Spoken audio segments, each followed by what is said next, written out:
on entend partout, Je vais prendre 10 buckets de tender, 10 frites et 10 boissons, s'il vous plaît. aux infos. L'intelligence artificielle parce que ça y est, elle est entrée dans nos vies quotidiennes. Aujourd'hui, l'intelligence artificielle est partout. Et au milieu de tout ce bruit, on ne comprend vraiment pas grand-chose. Alors dans cette vidéo, on va mettre les choses au clair.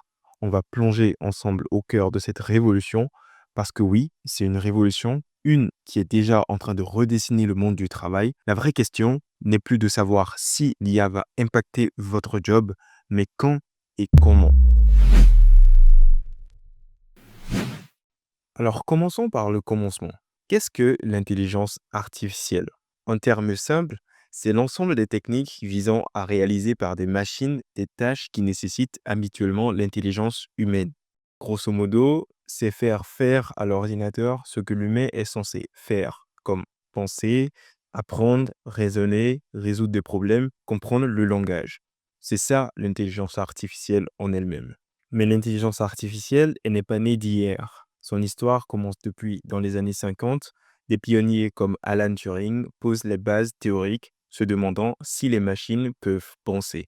C'est l'époque du fameux test de Turing visant à évaluer la capacité de la machine à imiter la pensée ou le raisonnement d'un humain. Mais tout ça, c'était l'histoire d'avant. Parlons maintenant d'aujourd'hui. Avec l'explosion des données, la puissance de calcul et de nouvelles approches comme le machine learning et le deep learning, l'intelligence artificielle a fait des progrès de façon significative. Pour comprendre l'intelligence artificielle aujourd'hui, il faut réussir à distinguer quelques catégories. Numéro 1, l'intelligence artificielle faible. C'est ce que nous utilisons tous les jours. Elle est excellente pour une tâche spécifique, votre assistant vocal, les recommandations Netflix, les filtres anti-spam, ce sont des IA faibles. Alors attention, le mot faible ici ne désigne pas la puissance, mais plutôt la capacité de l'IA à faire plusieurs choses en même temps. Numéro 2, l'intelligence artificielle générale. C'est l'objectif ultime, une machine qui pourrait accomplir n'importe quelle tâche intellectuelle humaine.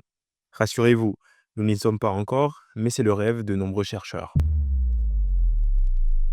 Pour finir, l'intelligence artificielle n'est pas qu'une technologie, c'est une véritable révolution qui transforme notre quotidien, notre travail et nos loisirs. Elle a réussi à s'installer peu à peu dans nos quotidiens et aujourd'hui, elle devient presque indispensable. L'envers du décor, c'est que l'intelligence artificielle pose aussi de nombreuses questions d'éthique et sociétales. Mais ceci fera l'objet d'une future vidéo. J'espère que cette introduction à l'intelligence artificielle vous aura éclairé. Si vous avez aimé cette vidéo, n'oubliez pas de liker et de vous abonner à la chaîne pour ne rater aucune des prochaines vidéos. Si vous avez des incompréhensions, n'hésitez pas à les mentionner dans l'espace commentaire. À très vite pour une prochaine vidéo sur Apprendre l'IA.